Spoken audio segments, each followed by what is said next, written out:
Hey, what's up, y'all? This is Rodney, and I'm back, and I wanted to go ahead and give my review over the Real Housewives of Potomac. Now, there was not a lot that happened in this episode, in my honest opinion. It was cute or whatever. You know, every episode doesn't need a whole bunch of fussing, fighting, hollering, and dragging each other, right? And plus, I also know that this is probably the build up to when Wendy drags Giselle for talking about her husband, Mr. Chocolate. Shout out to Eddie. Shout out to Eddie. Shout out to Mauricio. Shout out to Juan, even though, girl, he got Robin over there being a single mama. Shout out to who else? Shout out to Mark. Shout out to all fine husbands, girl. Eddie, if Eddie turned out to be an ain't, I'm gonna be so disgusted. Eddie, don't you get your black ass on TV embarrassing Wendy. Will I be surprised? No.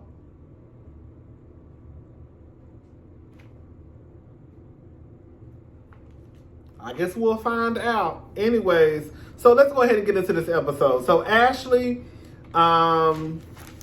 makes it home. She just had the baby. There's really not a lot here. You know, she makes a comment about Dean and Dylan. Are those the kids' names? The two little white babies that Ashley just had. Shout out to Ashley for having some white babies. Baby, them babies and Drake baby ain't gonna never be able to say the N word ever. If they do it, they're gonna get beat up. No, they can say it. They can say it. They just gonna get beat up on the playground. Let Drake, baby, son, and let these two little white babies say the N word to see how fast they get snatched up on the playground. Anyways, so Ashley makes a comment basically saying that her sons will have a bond for the duration of their lives. And I think it's just I kind of giggled a little bit because I think that for a lot of parents, they think that their siblings or their children will always have this bond and have each other to lean on, when the truth of the matter is there are so many brothers and sisters out there that can't stand around each other walk on. Baby, will walk right past each other in a dollar store like they don't know each other. Hello? And keep on pumping. Mia and her family. Shout out to Mia and her family. They look really, really nice. However, I did not understand where they were going. Girl, are y'all going to JCPenney's to take some pictures to send to your family members, or are y'all going to the party? Girl, why are those little boys buttoned up to their neck? Why the little girl got on some stockings and a tutu? Did she have on some white stockings? I think she did. I'm not for sure. Why are y'all dressed up like that for the little boys to go to the park and throw around a football? And the little girl to run around and play with bubbles? Why are you just gonna throw them kids on some regular clothes? Them ain't my kids. I just wanted to point that out. Mia did was having a conversation with her son, basically asking him, does she work too much? I think that Mia, just like a lot of parents, are, they try and provide. Shout out to the mamas and daddies. I understand it's a hard job. You want to provide your children with a certain lifestyle. You want to make sure that your children, they don't go around wanting for nothing. But I also think that, with that being said, that these kids really just want time with their mama and with their daddy, right?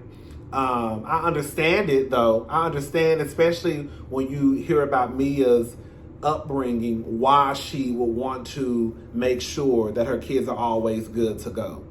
Mia also said in the confessional, but she understands that, her time is really what the kids need. One of you pointed out in my last review when I said basically something about Mia, it not being that big of a deal, basically, that Mia couldn't take the little boy to practice because if it's 5 minutes up the street, then what does it matter? But one of you pointed out that even if it was 5 minutes up the street, the truth of the matter is the husband was correct in what he said, because if that's the time that her son looks forward to spending with her, then regardless if it's 5 minutes or 30 minutes, it's still the time that he looks forward to spend with his mama. So you were right. I want to know if y'all gonna give Mia and her mama the same energy that y'all gave Kenya and hers. You know, since Mia mama didn't want her and Kenya mama didn't want her, are y'all gonna give Mia the same energy y'all gave Kenya? All right, I'm gonna wait too. Candace, I'm still trying to understand what's going on with Candace and Chris. Is Chris her manager or not? Because she has said on this show at least 3 or 4 times that Chris is her manager. She also told her mama on the phone. But a lot of y'all said that she said online that Chris is not her manager. Somebody lying. Hello? Y'all gonna stop acting like I'm not seeing what I see on my TV screen. So Giselle goes over to Ashley's house. Giselle invites Ashley to the girls' trip. Now, I get that this is a cash trip. I understand that. However, Giselle, if Mia would have brought Karen out for drinks after you told her that you get to decide who comes and who doesn't come, you would have had a fit. So I just think that you should give the same courtesy to Candace and her trip, right? If she wanted Ashley to come, she would have invited Ashley, right? So clearly, what does that mean, class? She didn't want Ashley to come if she didn't receive an invitation.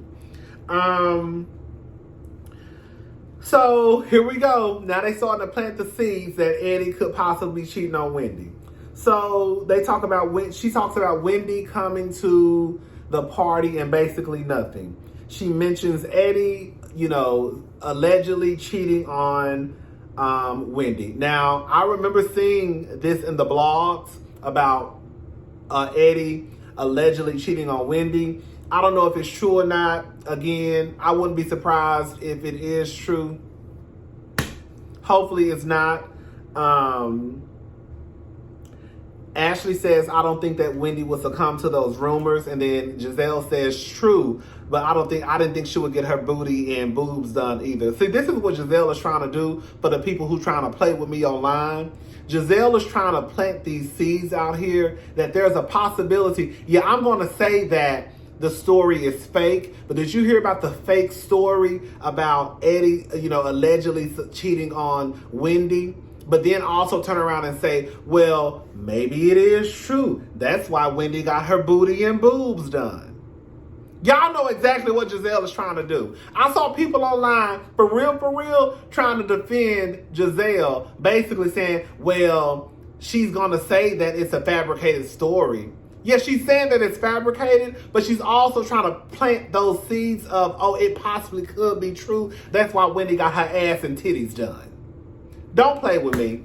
Don't play with me. Don't play with me. Y'all know what Giselle is trying to do. And it's all fine and dandy, girl. Well, because it ain't my man. But don't try and act like that's not that's not what's going on with Giselle.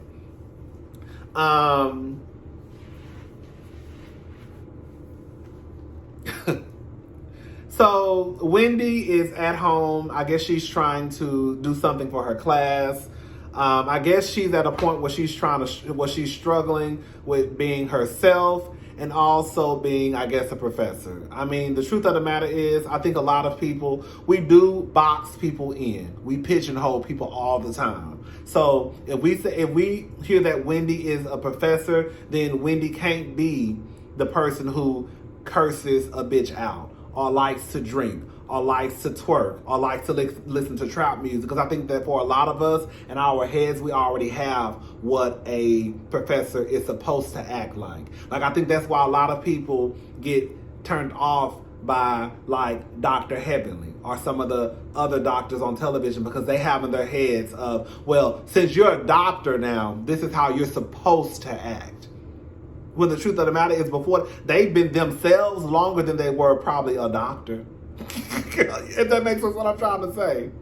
So just because somebody has a certain career doesn't mean that all of a sudden they stop being themselves. I can be a doctor and still listen to trap music and still drink and still cuss your ass the fuck out. I can do all of those things. I can get up Monday morning and go have and go,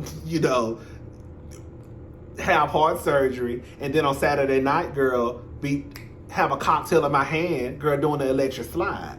Hello? All of it. Um, Eddie is telling her, things about her business. It's hard for me to believe that Wendy didn't know these things, but maybe she did. Sometimes women will act dumb in order for a man to feel like, oh, he's smart. Wendy, do you really not know these things? Because even when Eddie started mentioning these things, those are the things that they taught. Girl, I remember the stuff from college, right? Anyways, child. So, Giselle meets up with Robin and Mia. I don't know where Mia was going. Mia had on a whole ball gown, a faux fur coat. Girl, y'all meeting up at a restaurant that looked like it was in the middle of a shopping center. Okay. I will give Mia her props. Anyone their props, really, that can have the type of childhood that Mia had. Or sometimes people are not dealt the best cards in life, and you have to make the best out of it. So for Mia to have had that type of childhood where she was in the foster care system and she managed to, become who she is today, whether it was by hook or by crook or whether it was by hoeing, baby, she still got to where she needed to be. Shout out to Mia.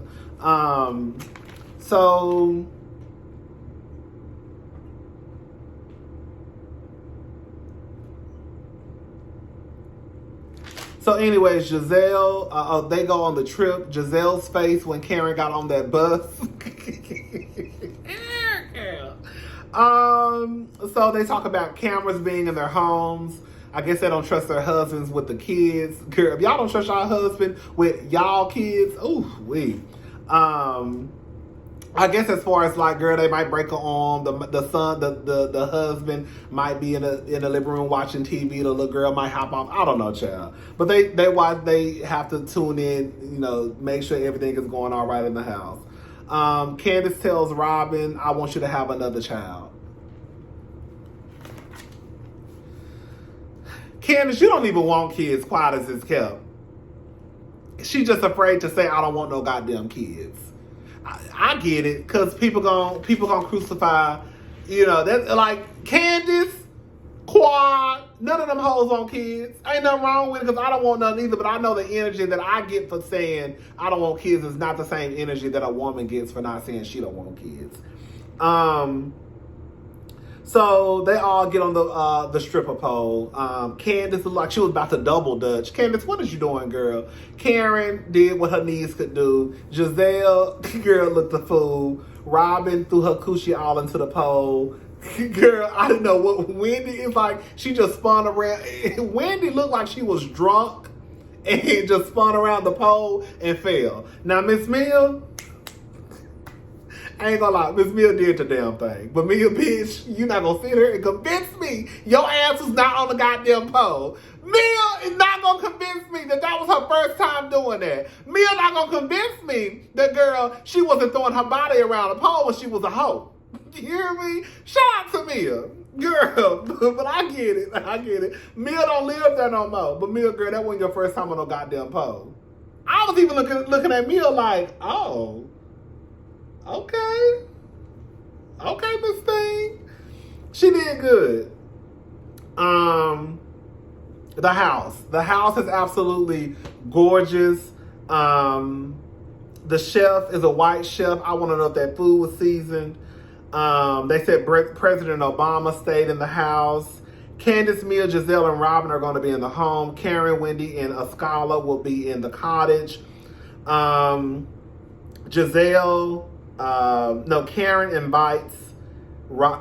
invites Mia.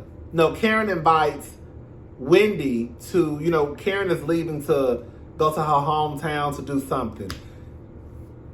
And she invites Wendy. I'm sorry. I'm going to go ahead and say, I think I said this in my last review. I think that relationship between Wendy and Karen is fake as hell. That's one thing I don't like about Wendy. I think Wendy is being fake.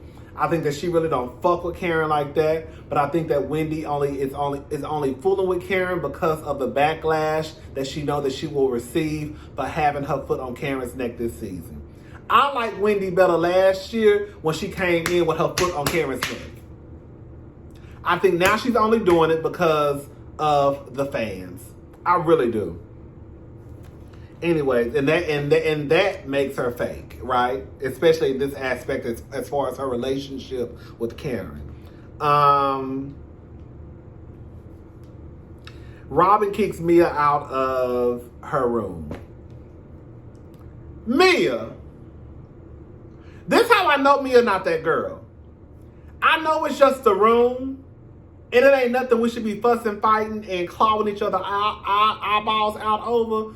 However, with that being said, ain't no goddamn way you gonna come and tell me, because it's really just about principle, in my opinion. Bitch, fuck you. You're not taking my room. Oh, Rodney, I'm taking your room. You taking who room? I'm taking yours. No, you're not. Yes, I am. No, you're not. You're gonna go to the room that's already downstairs. Or you can go into to the cottage. Or you can actually go up to the street to the Holiday Inn. But that room is already occupied by me. End the conversation. But the simple fact that Wendy didn't say nothing, that Mia didn't say nothing. Mia, this would have been your point to prove to the girls that you really that girl. But Mia just sat there. Oh, it's okay. It's okay. No, it's not. You really let these girls pull a fast one on you. You really let these girls pull a hazing. Girl, this is not the AKA Delta sorority house, girl. Y'all know that wouldn't have happened in Atlanta. Y'all think that really would have happened in Atlanta? Y'all really think that y'all could have went to Atlanta and told Kenya, Portia, Nene, or somebody else that, girl, I'm kicking you out of your room, and girl, I'm taking it, you gonna go downstairs. Bitch, fuck you. That's exactly what one of the bitches would have told Robin. Bitch, fuck you. No, you're not. Girl. Anyways, Giselle says some apologies need to be handed out.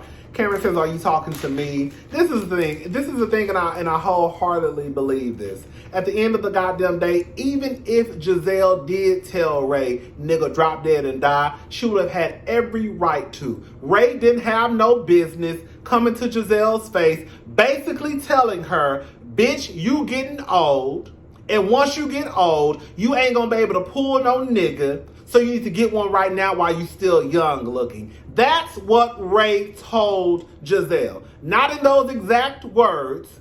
He tried to wrap it up and put a bow on it, but that's what he told her. So even if Giselle did tell Ray that, I wouldn't have cared. But the fact is, she did not. And the simple fact that Karen, you're upset at Giselle over something she did not say, lets me know that Karen is crazy, y'all. It's one thing for you to be upset at something the bitch did, but for you to be upset at her over saying something she did not say, and for people to really go along with this, lets me know that y'all are just as delusional as Karen. Giselle is a messy ass bitch. She said a lot of shit, but she didn't say, "Ray, I hope you drop dead." And for Karen to really keep going with this, and then when I see people online defending Karen, girl, even I can say that Giselle is messy as hell. But I can also say the bitch didn't say that. Not this. The other shit that we say Giselle done did, she probably did it. But this she didn't do. Anyways, and I think it's funny how Giselle all of a sudden thinks somebody owes her an apology. You think that Karen owes you an apology for saying the things that your daddy got on TV and said, right? But girl, you don't want nobody talking about your marriage or your relationship with Jamal. But girl, you can sit here and talk about Wendy's relationship. You can sit here and talk about Monique and her son or whatever was going on last year about Monique's son not being Chris's, right? So Giselle, you can say anything about everybody and anybody else, but girl, as soon as somebody mentions something about that goddamn Jamal and that community dick that he be passing around the congregation, allegedly, then girl, it's a goddamn problem. Anyways, y'all, I think that's all I got to say. Let me go over these notes real fast. Okay, actually, 20 minutes away. Baby shit. Oh, baby, that baby shit is everywhere, girl. Wendy came and nothing. Girl, like, at the end of the day, girl, the truth of the matter is, like, we're going to talk about Wendy and her dresser next week. I don't even feel like getting into that right now. Giselle, just because you decided to throw on a Versace robe and girl, a wife beater don't mean that everybody else got to throw on something. Girl, like, it's kind of like you damned if you do, you damned if you don't. Like, if Wendy would have came around y'all niggas with her ass hanging out, y'all would complain. Now Wendy coming around her girlfriends with her ass hanging out and y'all complaining. And was her ass really literally out, y'all?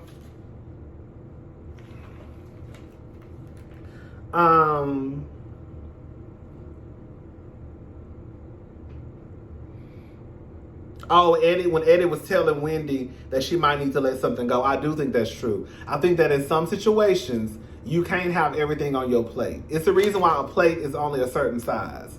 Everything's not going to fit on your plate. So sometimes you may have to let some things go. Not to say that, girl, you can't do your home essential line, but you're going to do your home essential line. You got a family, kids, a husband. You still going to be a professor. You still going to be a commentator. How are you going to do all this? Something you're going to have to you might have to let something go. And we know it's not going to be your kids and it's not going to be your husband. So are you going to cut back on you being a commentator? Are you going to cut back on Johns Hopkins? Like, what's tea, sis? I think that is the truth.